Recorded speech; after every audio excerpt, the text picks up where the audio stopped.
Le podcast Entreprendre à l'étranger vous est présenté par la plateforme AV.IMO.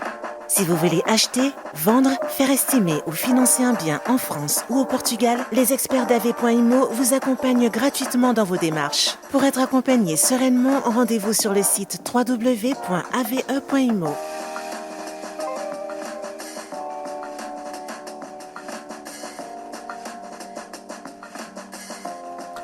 Bonjour et bienvenue sur le nouvel épisode d'Entreprendre à l'étranger. Alors aujourd'hui le podcast répond à son titre et fait honneur à son titre. Je suis en Belgique, à Bruxelles, avec Cassandra et Laurent des studios Samaya Graphics et du cowork Samaya Cowork.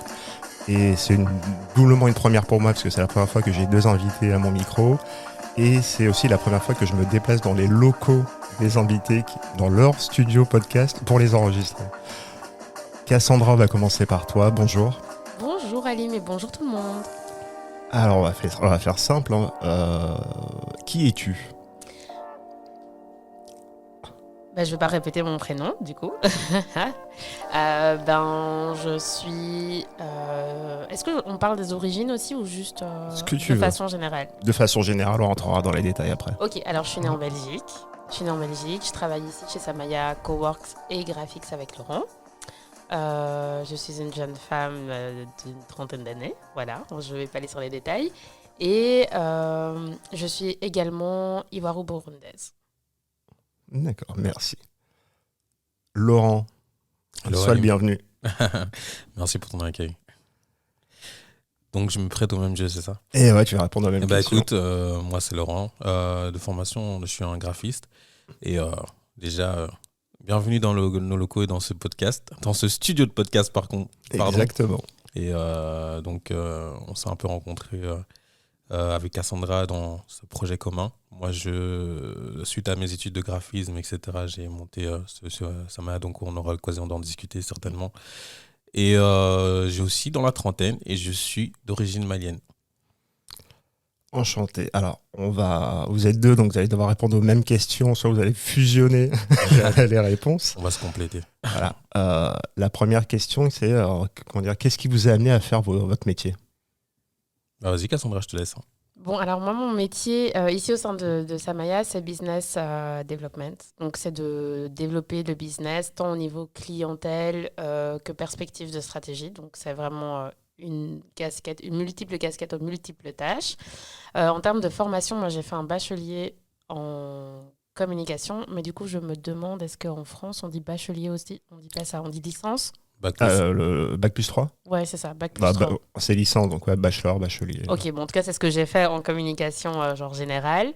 Ensuite, je suis partie un peu en Côte d'Ivoire, j'ai fait un stage aux Nations Unies, je suis revenue, j'ai fait un master en communication digitale. J'ai travaillé dans plein de choses, pas nécessairement dans la com, bien que j'organisais des choses sur le côté. Pendant mes études, il y avait toujours des petites personnes qui nous contactaient, aussi bien Laurent que moi, pour soit des visuels, soit de la stratégie, soit plein de petites choses. Et chemin faisant, mon contrat s'est arrêté dans la boîte dans laquelle je bossais avec Laurent. Encore une fois. Et j'avais un peu pour intention de me lancer. Je ne savais pas trop quoi, qu'est-ce, comment, mais je sentais qu'il était temps pour moi de faire quelque chose qui me plaisait. Et j'ai commencé à me lancer à mon propre compte officiellement. Ça a pris un peu de temps, mais je l'ai fait. Et voilà, donc c'est un peu comme ça que j'ai lancé, que je me suis mise enfin officiellement à mon compte dans la communication. Et en revenant d'un voyage, encore une fois, en Côte d'Ivoire, Laurent m'a dit « viens, passe me faire un coucou au bureau ». Et je suis venue, et puis on a discuté, et puis j'ai rejoint l'aventure de Samaya. En synthèse, mais il va compléter. Là, on est en quelle année à ce moment-là ? 2021. Ouais. Enfin, 2021 pour Samaya, mais après... Donc en sortie de Covid. En plein Covid. Ouais, on était encore... Non, 2020 alors. Parce qu'on est en 2022. Mais enfin, moi, je parle pour la partie Samaya, dans le sens où Samaya a été pensé et lancé plus ou moins en plein Covid, donc 2020. Et Cassandra a rejoint l'aventure en 2020, à fin 2021. Ça fait bientôt un an. On va organiser décembre une grosse 2021. fête. D'accord. Donc l'anniversaire, c'est quand ? C'est ça, à mon souper, on va faire une grosse fête. Quand ? Vous allez recevoir les invitations. On te tiendra au courant, Alim, sans faute. Laurent, donc toi, tu es graphiste, une communicante, un graphiste. Voilà. Et toi, comment tu te retrouves à entreprendre Écoute, moi, très jeune, déjà, j'ai toujours voulu me mettre à mon propre compte. Déjà, je le ressentais déjà à l'école. Le choix graphique, est venu à moi, puisque c'est moi qui suis allé vers. Dans le sens où moi, je suis revenu à l'âge de 17 ans en Belgique. Enfin, j'étais déjà en Belgique à partir de mes 6 ans. Suite à un déplacement professionnel que ma mère a dû effectuer, on est parti en Guinée pendant 1 an.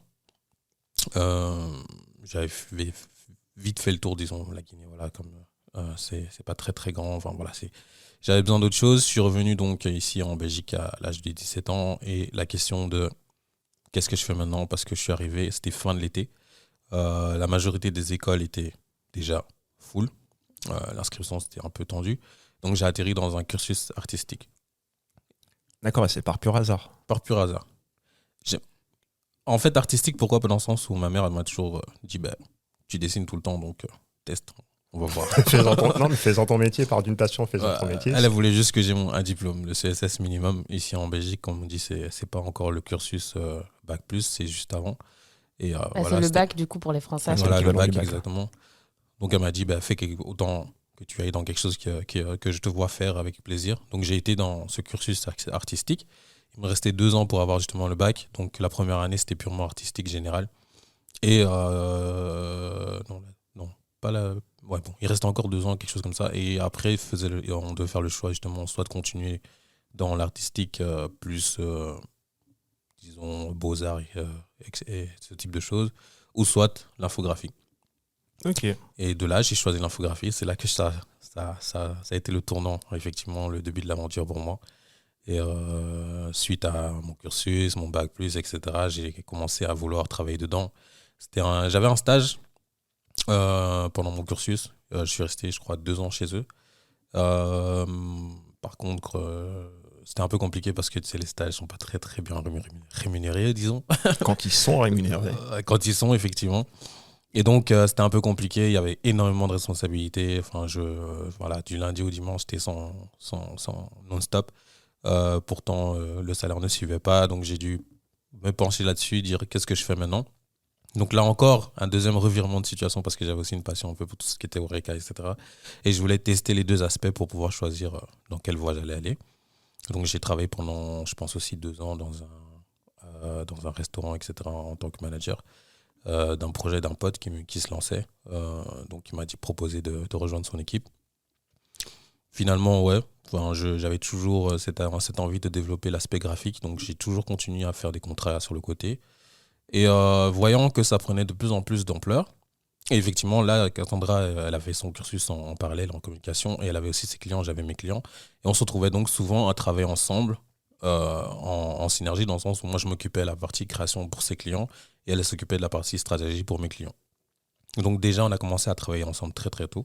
Même si après, on se rejoint dans une certaine enseigne d'électricité dont on ne donnera pas le nom, au service clientèle, parce que voilà, c'était purement un job alimentaire, disons. C'était vraiment pour pouvoir continuer à tester, disons, notre activité, mais pouvoir payer les factures. Et ça tombait bien parce qu'en termes d'horaire, du coup, on était dans des horaires où tu es sûr qu'à 17h01, tu étais déjà dehors. Pas possible de faire des heures sup. Plus tôt tu commençais, tu finissais. Mais voilà, tu n'avais pas ce truc de « Ah, je risque de finir à 18h, 19h ». D'office, tu sais que tu ne vas pas travailler les week-ends. Tu sais que tu ne travailleras pas les fériés. Il n'y a pas des histoires de négociation pour les... Donc, voilà, c'était un passage. Mais ça nous a quand même permis à côté de continuer à payer les factures. Mais surtout, avoir le temps de développer notre activité à côté sans être tributaire de quelque chose qui nous empêcherait d'avancer. Exactement, voilà. Et à l'issue des contrats donc dans cette entreprise, moi, était la question de qu'est-ce que je fais maintenant. Donc là, maintenant, c'était en plein Covid. Effectivement, au tout début. Au tout début. Triste période, mais au moins, ça nous a permis de tester énormément de choses. Ouais, parce que les entreprises n'engageaient pas forcément. Et moi, j'avais déjà un statut d'indépendant complémentaire à cette époque-là. Donc, j'avais toujours mes contrats sur le côté, ce qui me permettait évidemment de continuer à progresser. Et donc là, je me suis dit, voilà, je développe mon activité, autant se lancer. Et donc, je me lance, toujours dans la partie graphique uniquement. Et après vient la question de comment le faire différemment que les autres, dans le sens où j'ai pas envie d'être l'agence marketing qui a 3-4 commerciaux, etc., qui sont là pour vendre des contrats, ou soit toute une équipe derrière, parce que moi, je suis un très mauvais commercial. Et il est commercial à sa manière. Il n'est pas très mauvais, il est commercial à sa manière. Ah, mais ça, on le sait pas, c'est qu'on doit avoir le même problème. Je suis le pire commercial au monde. Et ça marche, donc écoute, je me pose pas de questions et je me remets pas en question. Et donc voilà, vient l'idée de comment essayer d'apporter quelque chose de nouveau, et surtout comment essayer d'attirer tous les entrepreneurs à la source et au commencement de leur projet. Donc il y avait un peu le Covid a créé beaucoup de questionnements sur les nouvelles méthodes de travail, etc. Donc les sociétés rompaient leur bout parce que voilà, ils avaient des espaces énormes pour jusque 5 personnes qui très bien travaillaient, etc. Et donc ils n'en voyaient plus l'intérêt. Il y a eu beaucoup de télétravail, les gens on circulait beaucoup plus, il y avait beaucoup plus de liberté dans où travailler. Et donc je me suis dit pourquoi pas faire un coworking. D'accord, je comprends mieux. Donc là, on est toujours pendant le Covid. Donc on évoquait le fait que vous étiez lancé en plein Covid. Je vais juste revenir un peu en arrière sur le fait que vous ayez pris un job dit alimentaire au sein d'une entité qui vend de l'énergie au service client pour pouvoir en fait tester votre idée. Est-ce qu'on peut revenir là-dessus? Parce que l'une des erreurs que font les entrepreneurs, c'est qu'ils se disent j'ai une idée, je quitte mon boulot, j'ai tant de mois de chômage ou d'années de chômage et je vais tester. Généralement, ce qui se passe, c'est qu'ils ne testent rien. Parce qu'en fait, c'est le chômage se transforme en vacances. Et arriver à un trimestre de la fin ou à 2 mois, se dire je vais peut-être finalement mettre en place mon idée. Et là, ils viennent de griller 14 ou 18 mois de chômage. L'idée, est-ce que vous vous posez, vous discutez entre vous pour prendre un job alimentaire et tester vos idées, aller trouver plus de clients, affiner une offre? Ou vous avez été, je ne vais pas dire pied au mur, mais où est-ce que ça s'est décidé vraiment du jour au lendemain? Pour ma part, en fait, moi, j'ai jamais arrêté, en fait, dès que j'avais fini mon cursus, j'ai toujours directement travaillé dans le graphisme. Donc, c'est-à-dire que pendant toutes les années après, même pendant mon bac+, que ce soit après dans mon premier job dans l'Oreca, j'ai toujours continué à développer mon portefeuille client, disons. Et donc, clairement, c'était logique pour moi de continuer à avoir un job alimentaire pour pouvoir justement développer cet aspect-là. Après, il faut savoir qu'en Belgique, je ne sais pas si en France, il y a la même chose ou pas, mais il y a quand même pas mal de choses qui sont mises en place pour les entrepreneurs, dans le sens où, après ce job, justement, en service clientèle, j'ai pu profiter d'un an où tu es payé par l'État, et ça s'appelle le tremplin indépendant. D'accord. Et donc, en fait, l'État te permet justement de tester ton activité, de déclarer les jours où tu travailles. Donc, ça, c'est les jours où tu ne seras pas payé. Et les jours où tu ne travailles pas, tu reçois, on peut appeler ça un chômage, je ne sais pas, mais voilà, un complément. D'accord. Et ça te laisse une période de 1 an, justement, pour tester ton activité. Donc oui, on a été vraiment, moi, pour ma part, après, Cassandra le dira, mais j'ai vraiment été crescendo. Et je pense que c'est important de pouvoir mesurer ces choses-là, de tester le marché, surtout que le marché, on ne sait jamais à quoi on est confronté. Enfin, c'est pas parce que on a une idée que ton voisin il a réussi que toi tu vas forcément réussir avec la même méthode. Donc, comment dire, dans l'entrepreneuriat, le copy-paste ne fonctionne pas beaucoup. Non. C'est rare parce que tu as l'idée, ça peut être la même, et après tu as le type qui pilote l'idée. Ouais, tu as l'instant T. Comment dire, tu as le moment, tu as le marché, tu as la niche. Et en fait, et tout ça mis bout à bout, tu vas copier n'importe quelle technologie ou n'importe quelle idée, n'importe quel process. Tu vas te planter et tu comprendras pas pourquoi, parce que tu vas dire mais lui il l'a testé et ça fonctionne. Ouais. Si c'était aussi simple, comment dire, déjà, je pense qu'il y aurait beaucoup d'entrepreneurs dans le monde, et c'est-à-dire beaucoup de fous. Parce que je pense qu'à un moment donné, pour entreprendre, il faut être fou. Il faut oser, il faut être fou. Ouais. Et toi, ça s'est passé comment moi, je pense que alors si je me souviens bien, j'avais déjà les 1, 2, 3 petits clients qui me recontactaient. En fait, l'avantage, c'est que j'ai jamais dû faire de pub. Enfin, je sais pas pour toi, Laurent, mais moi, c'était les gens qui venaient à moi. Donc déjà, Moi, c'est ça qui m'a motivé à me lancer, dans le sens que je me suis dit, j'ai des clients et je fais pas de pub, j'ai pas de page internet, j'ai pas de réseau, j'ai rien, c'est uniquement que du bouche-oreille. En fait. C'est ça. Et donc, moi, mon contrat se finissait. Laurent, il me disait déjà depuis un moment, il faut qu'on pense à se lancer, on n'a rien à perdre. On Moi, était en flip total. Ouais. Moi, je suis la carte de la sécurité. Je flambe pas tout, je veux pas... On sait pas de quoi demain est fait, ok, on peut y réfléchir. Mais Laurent, en fait, quand il t'annonce une idée, il a déjà réfléchi.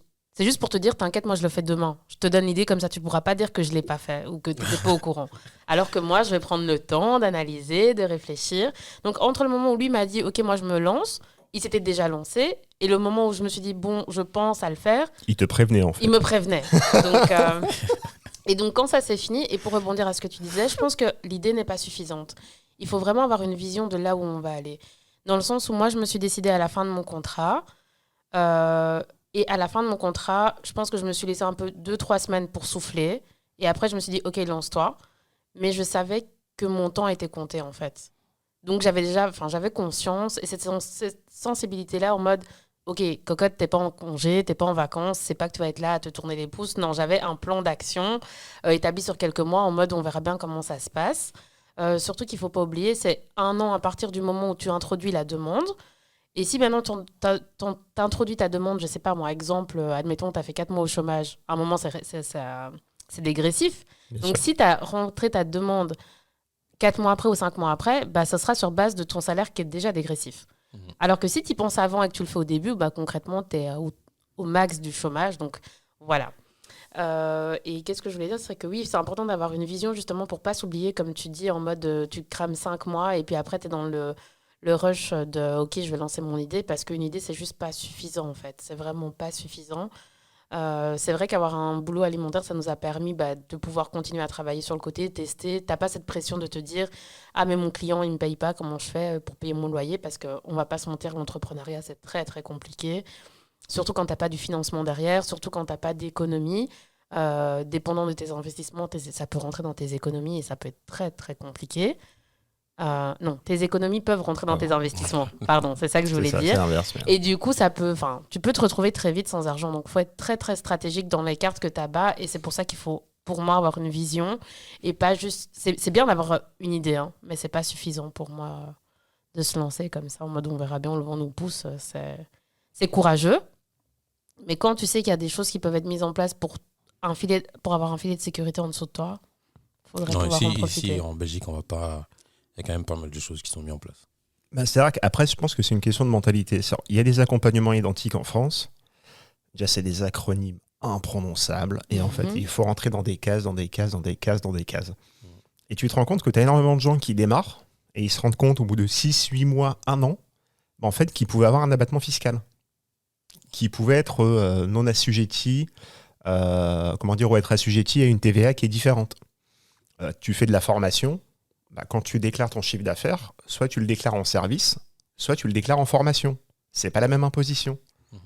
Mais bien sûr, il n'y a pas un endroit où tout est rassemblé pour qu'on puisse comprendre cette information. C'est pas un labyrinthe, mais c'est fait en sorte que, en fait, c'est écrit, c'est une ligne au milieu de 14 articles dans un code. Ouais.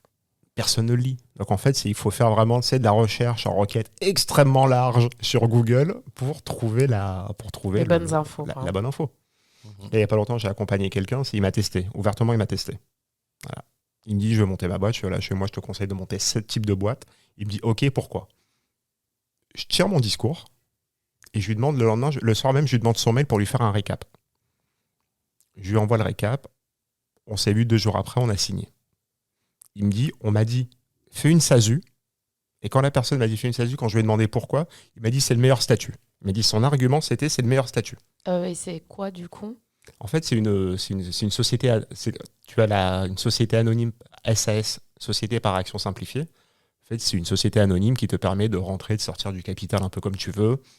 Tu as des avantages, tu peux être président de la structure sans être dirigeant rémunéré. Donc là, par exemple, tu peux garder ton chômage, tu peux... t'as des avantages au moment de la déclaration, donc tu peux récupérer des dividendes, tu peux te payer en salaire. Et ce type de montage pour 2 associés et plus, tu peux l'amener à une seule personne. Et là, ça s'appelle une SASU, Société par Action Simplifiée Unipersonnelle. Donc voilà, c'est une société avec un seul associé. Et la personne, tout le monde lui disait, mais monte une SASU. Et toute personne n'était capable de lui expliquer les avantages. Je lui ai envoyé un mail, je crois que le mail faisait 6 lignes. Mon argumentaire tenait en 6 lignes. Et c'était point 1, ça, point 2, ça, point 3. et bien à toi, signé Alim. Straight to the point. Ah, il me dit, ouais, je partais sur une SASU, mais je ne savais pas. Donc en fait, tu n'as pas toutes ces infos. Et ce que j'ai constaté par rapport au marché belge, c'est que tu peux aller facilement à l'info. C'est un peu plus facile de choper les infos. Petit bémol, le fait de créer sa société en ligne en passant par la plateforme des notaires, il y a des institutions en Belgique qui n'étaient pas au courant que ça existait. Mais c'est ce que j'allais dire dans le sens où effectivement on a des numéros qui t'expliquent pas mal de choses, mais quand même ça reste toujours un peu compliqué de tout savoir. Donc ici, je pense que sur les équipes, même ça se voit quand on a échangé avec des personnes justement qui accompagnent, tu te rends compte que la personne qui a le plus d'informations, c'est celle qui a fait 30 ans de métier, mais c'est aussi celle qui est souvent en burn-out et que tu n'arrives pas nécessairement à voir. Et puis tu as tous les autres qui sont en dessous, qui savent te répondre, mais chacun a sa sauce, et puis il y a des contradictions, et puis toi, tu es là au milieu, tu te dis, bon, ok, tu dois vraiment analyser, confronter avec d'autres équipes, voir un peu, et c'est vrai que c'est un peu un casse-tête, mais c'est pas impossible. Non, c'est pas impossible. Après, le tout, c'est de centraliser de l'info et de fournir la bonne info à ton client ou à la personne que tu accompagnes. Après, c'est identique dans tous les secteurs. C'est ce qu'on disait il n'y a pas longtemps, c'est que ce soit dans l'accompagnement et création de société, dans le graphisme, le design ou autre, c'est qu'à un moment donné, il faut te faire accompagner. C'est ce qu'on fait ici. Voilà, il faut te faire accompagner. Clairement. Revenons à Samaya. Donc tout ça nous amène à Samaya, Samaya Graphics, puis après ça nous amène à Samaya Cowork, là où on est aujourd'hui. La genèse de Samaya Cowork, c'est quoi ? Mais déjà, je pense qu'il faut dire la jeunesse de Samaya tout court. Je pense que c'est aussi en plein Covid, sinon c'est pas drôle. En fait, tout s'est fait en même temps. Comme je te disais, le but c'était de faire d'apporter quelque chose de nouveau. Donc des studios graphiques, des agences marketing, il y en a. Des coworking, il y en a. Maintenant, ce qu'on voulait vraiment... En tout cas, pour ma part, moi, j'ai toujours travaillé avec des gens qui débutaient. Dans le sens où les gens me contactaient vraiment au début de leur lancement, de leur projet. Et maintenant, le but était toujours d'attirer ce type de clients. Et donc, l'approche de coworking, espace de travail, petit synergie, etc. Et voilà, donc en soi, quand on a commencé, on a signé les papiers. Les deux sont nés en même temps. C'était un peu fou dans le sens où finalement, c'était pas un seul projet, mais c'était 2. Évidemment, créer un coworking demande beaucoup plus de moyens. Et d'où, je rebondis sur ce que tu disais, c'est important de se faire accompagner. En Belgique, on a quand même pas mal de subsides possibles, de moyens de financement, etc. Et mon parcours, en fait, que j'ai pu faire avec Samaya, j'essaye en fait de débroussailler, disons, les trucs de l'administration pour justement ceux qui voudraient faire des projets. Et justement, dans l'espace Samaya, on a envie de devenir vraiment un espèce de hub où vraiment tu peux avoir clairement les bonnes bases pour te lancer et justement accès à tous ces types d'informations. On rencontre plein de gens qui disent « Ah ouais, je peux avoir ça ?» Oh non, heureusement que je suis venu parce que vraiment, si vous n'étiez pas là, j'aurais peut-être dépensé 4 fois le prix ou sinon, j'aurais jamais pu me dire que c'est possible en fait. Et donc en soi, ça c'est ce qu'on fait ici sur l'espace et qui nous motive chaque jour. Et en soi, Covid ou pas Covid, je pense qu'il n'y a aucun regret de l'avoir fait. Et au contraire, justement, le Covid a créé beaucoup plus de cette envie de se lancer par rapport aux jeunes. Et c'est encore mieux. Franchement, il y a... La genèse, Samaya le nom. Ah ouais, ça vient qui se lance. Écoute, Samaya, comme je suis malien, ouais. Je suis malien, donc originaire de Bamako. Et Samaya, en fait, c'est une commune qui est le long du fleuve Niger. Et j'y allais tous les dimanches avec mes parents et mes amis. Et donc, c'était un peu l'endroit où tu fais le plein, tu te relaxes, tu vas loin du tumulte de Bamako. Et donc, en soi, pour moi, c'est un projet que j'avais commencé avec ma mère, en fait. Clairement, j'avais commencé avec ma mère. Et comme on avait tous les deux cette attache à Samaya, le jour où elle nous a quittés, malheureusement, c'était en plein la conception du projet. D'accord. J'étais en pleine recherche du nom et ça a fait directement tilt. Dans le sens où voilà, c'était un peu là pour la mémoire de ma maman, mais aussi de cet espace qui est tout simplement pour moi inspirant. Tu vois. Et qui est un espace de rencontre, en fait, où on rencontre Voilà. des gens de tout type, tout profil. Tout type. En fait, tu pouvais vraiment, en soi, tu pouvais avoir des enfants du village qui étaient là et qui étaient à la même table des enfants des ambassadeurs, etc. Et tout le monde était habillé sans jugement. Tu vois. Donc, Et c'est ce qu'on retrouve ici. Hein. Exactement. Donc ici, vraiment, on accueille les gens comme tu viens, comme tu es. On a des jeunes qui débutent, qui ne connaissent pas grand-chose. On a des gens qui sont beaucoup plus expérimentés, qui sont plus loin. Et ils discutent ensemble, et ils échangent. Et chacun se booste. Parce que même si tu as l'expérience, ça te motive encore plus de voir des jeunes qui t'écoutent et que tu peux accompagner. Et l'inverse, des jeunes qui sont accompagnés par des gens qui sont beaucoup plus expérimentés. De toute façon, je pense que même dans l'entrepreneuriat, il y a deux axes. Il y a l'axe où tu vas à la source de l'information. Donc là, dans ces cas-là, tu es obligé de voir ce qu'on peut appeler les anciens dans le secteur de l'entrepreneuriat. Et puis après, il y a aussi le fait d'une fois que tu as atteint ce statut, ce grade d'ancien, de transmettre. Ouais. De transmettre, et le terme débroussailler, c'est vraiment c'est le terme adéquat. C'est en fait, c'est tu enlèves les hautes herbes pour voir loin, voilà. Mais surtout tu enlèves les mauvaises aussi. Ouais. Et on se rend compte, là aussi, en fait, on en revient tout le temps à l'accompagnement, quel que soit le business que tu fais ou que tu lances. En soi, peu importe le business, tu as toujours ton compte à y trouver. Et voilà, même si tu dis qu'en Belgique, c'est peut-être un peu plus accepté qu'en France, il y a des choses qui sont encore un peu pas trop dites, parce que, bon, évidemment, ça serait trop accessible. Je pense qu'il y aurait trop d'argent distribué, ce type de choses-là. Gratin, tu trouves.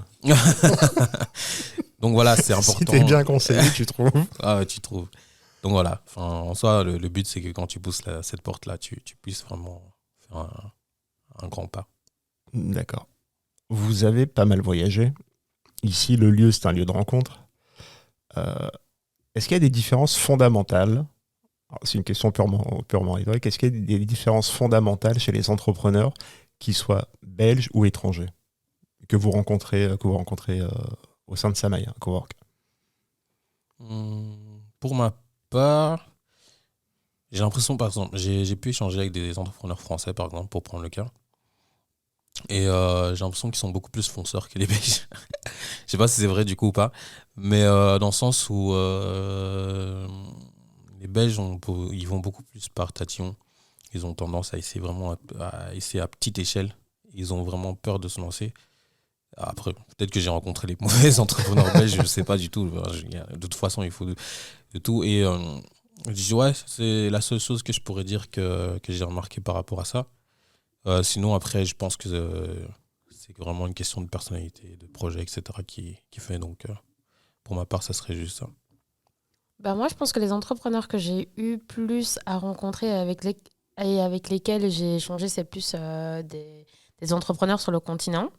2-3 aussi en France, mais je veux dire, ceux avec qui j'échange encore là maintenant, ce sont ceux qui sont en Afrique.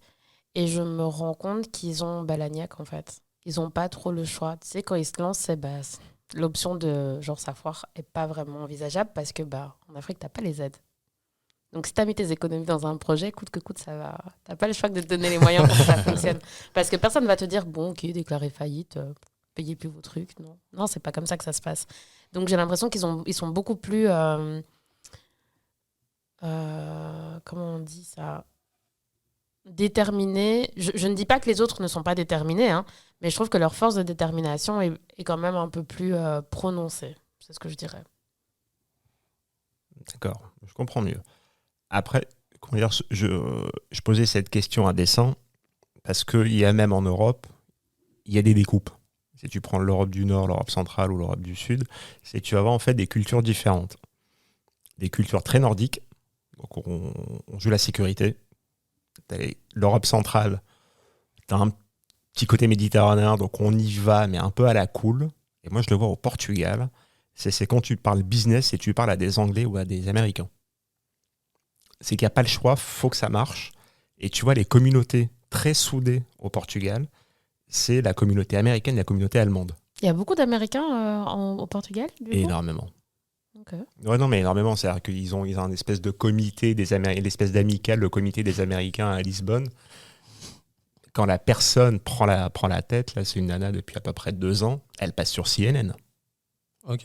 Ah, C'est un réseau, quoi. Ah non, mais elle passe sur CNN. Juste avant le Covid, non, c'était en fin 2018 ou début 2019. C'était avant qu'ils nous quittent. Ils avaient reçu Kofi Annan.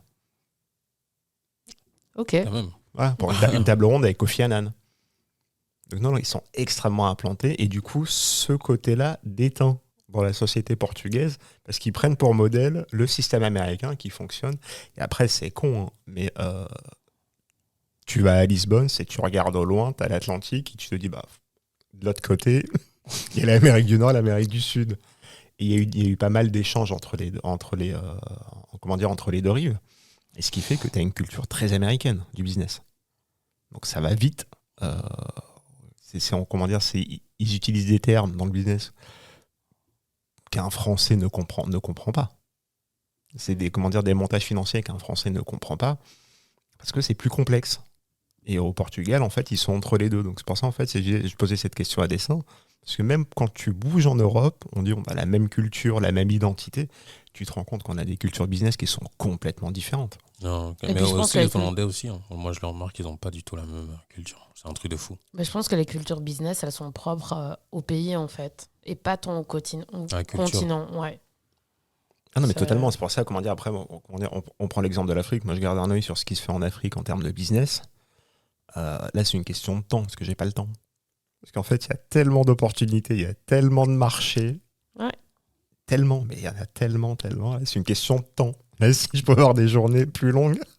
Mais avec toi, on sait jamais. Moi, je me. Ali, avec un jour, toi, il va nous dire, appeler. Ouais, Laurent, là, je suis. Je suis au Sénégal. Je suis au Sénégal, je pense que je vais passer par le Nigeria. Je fais un petit 24 heures en Afrique du Sud. Et je me retrouve au Ghana. Je suis à Bamako, c'est où Samaya déjà? Voilà, exactement. Oui, t'enverras juste une photo de lui à Bamako et on sera là comme, ok. On n'est pas à l'abri, honnêtement, je pense qu'on n'est pas à Non, l'abri. c'est du temps. Non, j'essaie de me raisonner. Et dans l'entrepreneuriat, ce qu'il faut aussi, c'est qu'à un moment donné, se canaliser. C'est Ouais. important. Se canaliser, parce que ça va trop loin. Là, il n'y a pas longtemps, on s'est discuté d'un projet. On m'a dit, ouais, mais du coup, t'en es où avec ce projet? Je dis, non, mais c'était une idée. Mais vraiment, c'est que j'en ai discuté. Et par curiosité, j'ai été voir une personne en lui disant, mais tu penses quoi de ça? Et tu penses quoi de ça?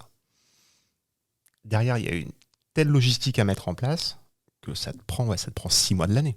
Mm. Et j'ai pas 6 mois. un jour, je les aurai, mais là, je les ai pas. Et en fait, c'est vrai que quand tu regardes vers l'Afrique, ouais, il y a cette option qui est de faut que ça marche. Le plan A, faut que ça marche. Le plan B, c'est le plan A. C'est ça, en fait. Donc, Ouais. non, et ça, c'est vrai que c'est un avantage. Sur le podcast Entreprendre à l'étranger, on va revenir aux fondamentaux. Est-ce que vous envisagez de quitter la Belgique pour aller entreprendre à l'étranger? Oui, clairement. Clairement. Là, j'ai un clairement. Cassandra. Il sait. Moi, Toi, t'as déjà fait tes valises. moi, mes valises, elles sont de l'autre côté à la moitié du temps. Donc, Mais en soi, attends, on va remettre les trucs juste. C'est qu'à la base, moi, j'ai débouché Cassandra dans son plan. Parce qu'elle ne voulait pas revenir en Belgique. Concrètement, Ouais. elle est partie en vacances en Côte d'Ivoire. Finalement, Covid était là, ça l'a arrangé parce qu'elle est restée 6 mois. Ils m'ont appelé, ils m'ont dit Cassandra, les frontières se ferment. J'ai dit ok. Ça- Qu'est-ce que j'allais dire? J'allais pas dire je reviens. J'ai dit ok, ça, appelez-moi quand ça ira mieux. S'il y a une urgence, je reviendrai. Oui. Ok, bah, Donc je reviendrai à repoussais. l'ouverture, c'est tout. Voilà, mais c'était vraiment ça. Du coup, 3 semaines se sont débouchées 6 mois, en non 2 semaines, En en 6 2 mois, mois, ouais. en 3 mois et puis en 6 mois. Voilà. Heureusement que t'étais pas au Japon. Au Japon, ils ont ouvert leur frontière il y a 2 semaines. Oui, là, je pense que j'aurais pas kiffé. Mais du coup, j'étais dans une autre dynamique. Il y a le Japon qui a ouvert il y a 2 semaines. Je crois le Pérou il y a quelques mois. Et ça faisait, en fait, le Pérou était fermé depuis des lustres. En fait, Ouais. t'as des types qui étaient sur place qui faisaient le Machu Picchu, mais seuls. Donc t'avais des visites privées du Machu Picchu. Oh là là. Ah ouais, carrément. C'est un rêve de gosse. Ouais, non, du coup, moi, j'étais déjà partie, je suis revenue, et quand je suis revenue, c'était, je pense... Ouais, je suis revenue parce que ma grand-mère était malade, c'est pour ça que je suis revenue. Mais ça tenait qu'à moi, je pense pas, je pense que j'aurais encore un peu tiré. Mais après, il ne faut pas croire, je n'étais pas en vacances. Hein. Justement, je travaillais en Covid, dans le sens où mon père et mes oncles voulaient ouvrir des restaurants en Côte d'Ivoire. Et l'idée, c'était de voir un peu comment ça se passe. Du coup, ça tombe bien, on est en plein Covid. Donc, autant voir comment ça se passe en pleine crise en Afrique, parce que clairement, ce ne sera pas comme en Belgique. Il n'y aura pas les aides de l'État pour vous faire tourner vos restaurants. Et donc, pendant ces 6 mois, j'ai joint l'utile à l'agréable. J'ai un peu étudié le marché. L'agréable à l'utile. J'ai fait ma petite étude de marché. Et puis, en fait, j'analysais aussi un peu, comment dire, histoire de voir, OK, je déménage demain, comment ça se passe pour moi, en fait. Si je dois aller bosser dans une société ou est-ce que je continue à entreprendre, parce que comme tu le disais, c'est pas du tout les mêmes cultures. J'avais déjà fait un stage quelques années plus tôt et pas que ça s'était mal passé, mais en termes de culture, il y avait quand même ce choc qui n'était pas les mêmes. Et partir chez toi en vacances, c'est pas comme partir chez toi pour aller travailler. Donc c'est 2 choses totalement différentes. Et quand je suis revenue, Laurent, il m'a dit... ouais, mais t'es pas obligé de partir maintenant. Tu peux un peu, essaye de voir un peu, on verra bien, et pourquoi pas. J'ai dit, bon. Je dis, passe au bureau. Et du coup, je suis revenue ici, j'ai regardé, je me suis dit, OK, pourquoi pas. J'avais pas une horloge qui tournait, et j'ai rejoint l'aventure, mais on sait, moi, je pense que pour ma part, on va dire en tant que personne, je trouve que j'ai fait mon tour ici. J'ai pas l'impression qu'il manque encore quelque chose ou que je puisse apporter ma pierre à l'édifice ici en Belgique. Et donc, oui, moi, je suis déjà un peu en partance. Je suis là pour l'instant, mais je veux dire, il n'y a pas est-ce que je pars pas. Non, je sais que je vais partir. Donc, c'est juste le quand. Donc c'est une question de temps. Et ça, ce sera en off, parce qu'il va penser quelque chose, ce sera en off. Mais moi, c'est juste une question de... Voilà, mais pour l'instant, je suis là. Hein. Mais... Et la destination ? L'Afrique de l'Ouest. D'accord. Moi, c'était toujours... Enfin, mon cœur balance entre le Sénégal et la Côte d'Ivoire. Mais parce que bon, après, OK, j'aime l'aventure, Peut-être mais... que ça sera au Mali, à Samaya. Elle ne sait pas encore. Ça serait tellement beau. parce que l'Afrique... Tu vas à Samaya ouvrir un Bruxelles Cowork. Qui sait... Un Samaya Cowork. Comment dire, ce sont des pays qui se développent ultra bien, donc il n'y a pas trop de cassure avec l'Europe. Donc je me suis dit, why not, c'est vraiment la zone sur laquelle j'irai. Il y a quand même encore pas mal de choses à faire. Et donc voilà, c'est mon champ d'action. Et moi, clairement, comme je te disais, le but de Samaya et aussi de l'avoir appelé Samaya, c'est que la finalité en ça, c'est d'essayer de développer une activité en Afrique de l'Ouest également, au Mali et entre autres. Et surtout, en fait, de pouvoir... Moi, je pense qu'on a encore des choses à faire en Belgique, contrairement à ce que Cassandra a dit, dans le sens où ce que moi, j'ai envie de faire avec ce qu'on fait ici, c'est de pouvoir aussi après faire des échanges avec l'Afrique de l'Ouest, dans le sens où on peut former des gens à notre métier, en tant que graphiste, ou soit un peu tout ce qu'on va toucher. Et justement, faciliter les échanges entre, par exemple, le Mali et la Belgique, etc. Envoyer des gens, les former, etc. Et pouvoir en ouvrir, si tout se passe bien, ouvrir plusieurs espaces de coworking, autant en Europe qu'en Afrique. Et donc, il y a clairement une volonté de développer l'activité dans ce sens-là, quoi. Mais pas en mode sauveur. Hein. Non, en mode on sauveur. On n'est pas des sauveurs, mais il y a tellement de talents Voilà. et de pépites. Non. Et c'est juste de se dire, OK, en fait, on peut tellement tous grandir ensemble, évoluer ensemble, leur donner des pistes, leur donner des cordes qui pourraient rajouter à leur arc. C'est vraiment ça notre challenge, en fait. Parce qu'on se rend compte, par exemple, en tout cas, moi, je me rends compte beaucoup pour leur façon de communiquer, quand ils travaillent sur des marques, des projets, même à l'international et autres. Tu vois qu'il y a ces fissures. Enfin, tu vois que c'est peut-être une marque française qui veut s'implanter en Côte d'Ivoire, mais en termes de code, ils veulent rien savoir. Et du coup, ça se... des fois, je me demande, est-ce que les citoyens, ils sont sensibles au final à cette communication ? Parce que tu dis, il y a tellement de red flags dans la com. Et c'est pas tant parce que les graphistes ne veulent pas s'adapter, c'est souvent parce que les marques ne veulent pas juste s'adapter au terrain, quoi.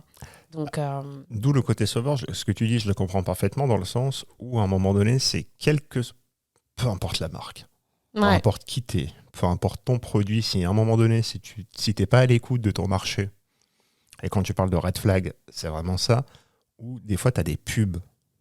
Là, il n'y a pas longtemps, mais j'ai pas fait gaffe, c'est Cyril qui m'en a parlé. On était dans le métro à Paris et il y a une marque donc de textile. Alors, il me dit, moi, jamais j'aurais osé mettre des Afro-Américains pour ce type de produit. Il m'a dit, l'association d'idées que moi, je viens de faire, il me dit, mais tout le monde va la faire. Il me dit, moi, je suis blanc. Mais c'était quoi, du coup?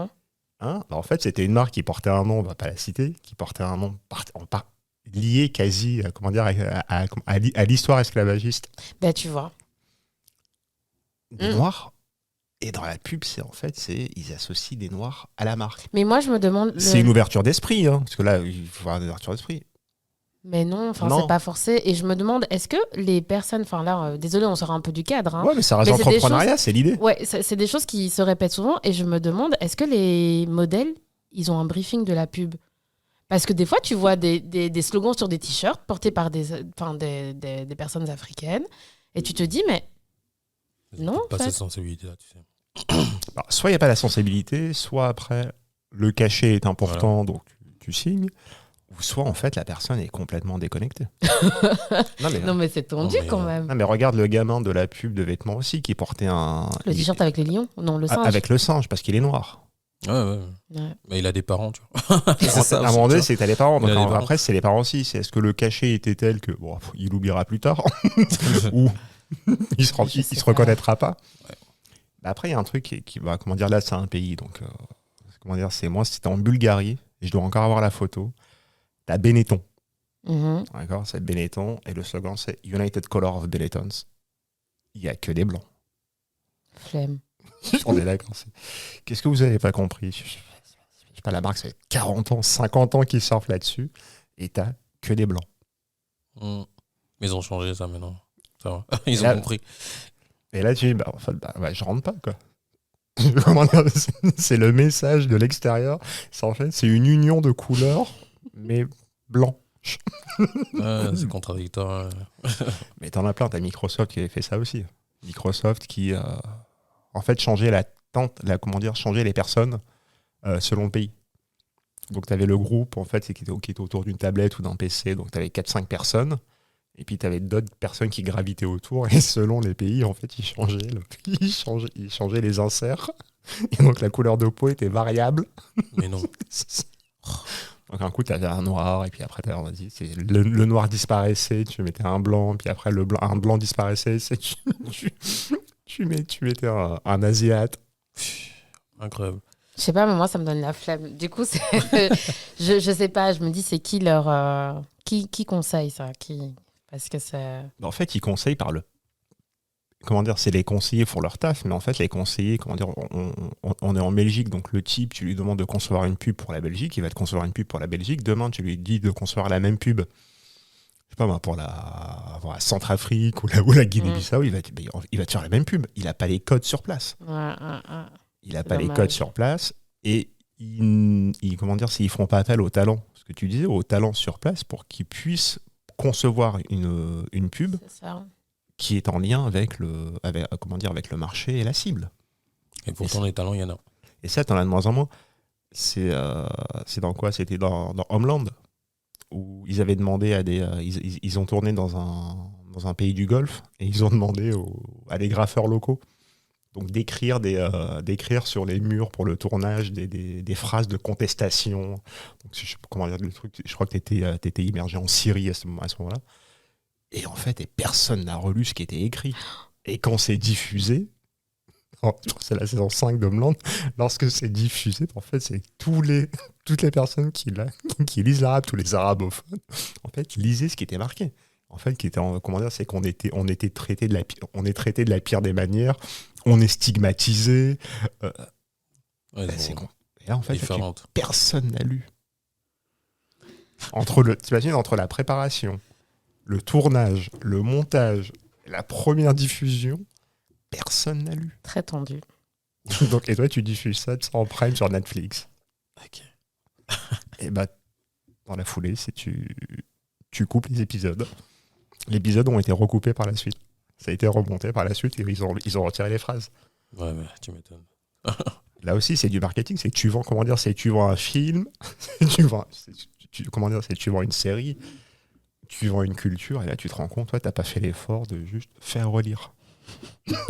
C'est simple. Il n'en fallait pas beaucoup, mais voilà.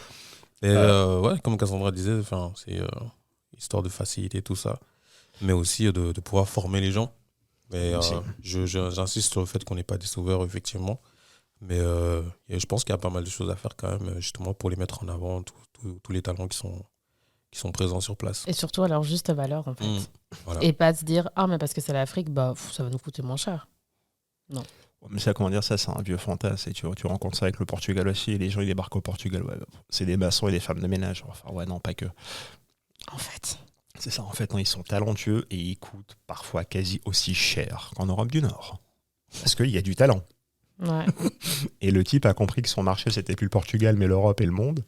Donc, écoute, son taux journalier va être concurrentiel avec un taux journalier français, belge, norvégien. Ouais, et ça, c'est hyper compliqué. Hein. À comprendre, c'est hyper compliqué. Mais enfin, on arrive à la dernière question, qui est une question récurrente. Quel conseil donner à quelqu'un qui souhaite s'installer en Belgique pour entreprendre ? Venez chez Samaya. Moi, c'est le premier conseil que je donne. Venez chez nous, en fait. J'adore. On va s'arrêter là. tu peux mettre des gueules de fin. On peut couper. Alim, tu comprends la démarche maintenant. Tu vois ? Venez chez Samaya parce que chez Samaya, vous allez avoir un accompagnement sur mesure. Et quand je dis un accompagnement sur mesure, c'est pas pour faire de la pub, mais c'est pour dire que on est accompagné tant par des prestataires qui nous ont, nous, accompagnés et qu'on peut recommander aujourd'hui. On peut citer des noms, citer des cabinets, citer des marques. Des partenaires. Hein, quand je dis ça, c'est des partenaires qu'on peut retrouver chez Samaya. Comme on l'a dit au début, nous, le fait, c'est de devenir vraiment un hub, dans le sens où tu peux rencontrer des corps de métier qui sont assez relevants pour ton aventure entrepreneuriale. Donc ici, même sur l'espace, le but, c'est d'avoir parce qu'on a des bureaux privés, et c'est d'avoir ces entreprises même qui s'installent sur l'espace et que tu puisses à tout moment venir toquer à leur porte et dire « Ah, j'ai besoin de ça, j'ai besoin de ci ». Donc par exemple, juste pour donner un exemple, on a un Next Step qui est sur sur l'espace, je vais y arriver. C'est compliqué. Et eux, ils font tout ce qui est financement et subsides. Donc, c'est-à-dire qu'effectivement, c'est un point crucial, je pense, quand tu te lances. Et énormément de gens qu'on a rencontrés ne sont même pas du tout au courant de 1% des subsides qui existent en Belgique. Et donc, il y a énormément de nos clients qui ont poussé la porte de Next Step sur l'espace et sont ressortis de là avec une vision beaucoup plus lointaine de leur projet parce qu'ils se sont rendus compte qu'ils pouvaient en faire beaucoup plus. Et donc, voilà, donc ça, c'était pour en citer un. Mais après, on a pas mal d'autres partenaires. Mais je pense qu'ici, au-delà du fait, oui, venez chez Samaya, on a tout ce qu'il faut. Après, je pense qu'il est super important de comprendre les différentes spécificités par rapport au statut que tu as besoin d'abord pour te lancer, qui correspond à ton activité. Dans le sens où si tu veux la tester en solo, soit en entreprise. Et donc, d'abord, nous, on a un numéro ici en Belgique qui est super, je pense que c'est le point de départ, c'est le 18-19. Que toute personne peut appeler justement et poser clairement toutes ces questions par rapport à quoi faire et qui appeler. Et je pense que c'est la bonne première étape, disons, à faire en Belgique en tout cas, pour se lancer. Moi, quand j'ai commencé à venir de plus en plus régulièrement en Belgique l'année dernière, en fait, c'est un numéro que j'ai appelé pour avoir des infos sur d'éventuels clients qui souhaiteraient s'installer et pour les accompagner en Belgique. Et j'ai même assisté à la vidéo de présentation donc, qui a lieu une fois par mois où il t'explique en fait quels sont les différents statuts en Belgique, les taux d'imposition, les avantages, les inconvénients de ces derniers. Et c'est vrai que c'est centralisé, c'est hyper intéressant. Donc premier conseil, venir toquer chez Samaya. Deuxième conseil, venir toquer chez les clients qui sont chez Samaya. Voilà, merci d'avoir Et le troisième conseil, c'est de prendre ses bureaux chez Samaya. Voilà, exactement. Voilà. En fait, on répond à pas mal de problématiques quand on se lance, ça c'est clair. Voilà. Autant sur l'aspect accompagnement que sur l'aspect justement pour travailler, solution de travail, et l'aspect justement marketing, création de contenu dès le départ, donc logo, site internet, toutes ces choses-là. Tout. Alors du coup, je vais reposer une autre question qui va être un peu plus large. Le marché belge, comment se comporte le marché belge aujourd'hui après Covid ? Sur quel aspect? Non, mais après Covid, est-ce que les gens entreprennent? Est-ce que les gens sont réticents à créer les entreprises et à être accompagnés? On sent une espèce de stagnation. Non, moi je dirais que les gens se lancent plus. Je ne sais pas si c'est également le cas en France ou pas, mais du coup, au Covid, plus de temps. Il y a des gens qui ont perdu leur boulot. Tout le monde a été un peu... Toutes les personnes qui avaient une petite passion, bon, des fois ça a fait du tort, des fois ça a fait du bien. Dans le sens où voilà, tu as aussi des profils des gens qui font des gâteaux à la maison, qui sont boostés par leurs parents, dire écoute, tu devrais en faire ton taf. Voilà, on en connaît. Et, mais après, on a vraiment des profils justement qui ont profité de cette période pour tester leur métier, leur deuxième possibilité de développer quelque chose, disons-le comme ça, et qui finalement ont eu du retour et justement ils pensent sérieusement à se lancer. Et je crois que ça a créé toute une série de mini-entrepreneurs qui ont envie de se lancer du coup. C'est comment dire, c'est les mini-entreprises, les micro-entreprises qui ont l'ambition de grossir. Non seulement les mini-entreprises du coup, parce que effectivement il y a certains secteurs qui ont eu un coup de massue sur la tête, mais il y en a d'autres où ça a été le contraire, dans le sens que même pour nous, la partie graphique, ça a été un bon levier, dans le sens où tout le monde s'est rendu compte que la digitalisation, c'était pas si bête, dans le sens où tu as les gens qui disaient ouais, mais j'ai pas besoin de ça, j'ai pas besoin des réseaux sociaux, ça sert à rien, j'ai ma clientèle. Il y a le Covid, t'es plus visible, parce que les gens peuvent plus pousser la porte de ton magasin, et ta seule façon de vendre, c'est d'être présent sur le... Et que généralement, c'est tous les autres acteurs du marché sont déjà depuis des années sur Internet et ont plus de visibilité que toi. Exactement. Donc le petit commerçant qui est un peu plus petit, forcément, il n'y pensait pas parce que voilà, tous les jours il avait sa clientèle. Du coup, il a mis un petit budget pour essayer de rattraper son retard. Et de l'autre côté, justement, tu as tous ceux qui étaient déjà sur le digital, qui en ont profité pour améliorer leurs solutions. Et donc voilà. Donc maintenant, je pense que le post-Covid, ça a créé quand même pas mal d'entrepreneurs. On n'ira pas jusqu'à remercier le Covid, mais au moins si ça a permis de changer de paradigme et de vision sur l'entrepreneuriat, il faut tirer, il faut tirer le meilleur des... Mais ça a changé énormément de choses, hein. Non seulement l'entrepreneuriat, mais la façon de travailler, on le voit tous. Hein. Donc aujourd'hui, les gens se rendent bien compte qu'il ne faut plus forcément aller à une seule et unique adresse pour pouvoir faire quelque chose. Les entreprises aussi, il y a plein de choses qui sont en train de se mettre en place. On voit la semaine des 4 semaines qui recommence à faire de plus en plus c'est la semaine des 4 jours. Des 4 jours et ça a été voté, hein, monsieur. Ouais, mais pas chez Samaya. Non, pas chez Samaya. Donc, conseil numéro 1 à venir chez Samaya. Non, bien sûr, je plaisante. Je mettrai je mettrai la liste de tous les conseils pour Samaya. Et d'où le fait d'avoir fait un coworking, dans le sens que on travaille de chez soi, quand tu te lances, tu as besoin de t'évader, tu as besoin de ton lieu pour vraiment pouvoir te concentrer. Du coup, tu cherches un coworking et tu cherches un espace qui soit un peu plus inspirant où tu peux faire des synergies et des rencontres. Voilà, donc moi je pense que oui, le Covid, ça a apporté un certain... C'est à double tranchant. Ça dépend du secteur où tu es, mais je pense que ça a créé pas mal de jeunes qui ont envie de se lancer. Ça change les mentalités aussi. Je vous remercie, Laurent, merci.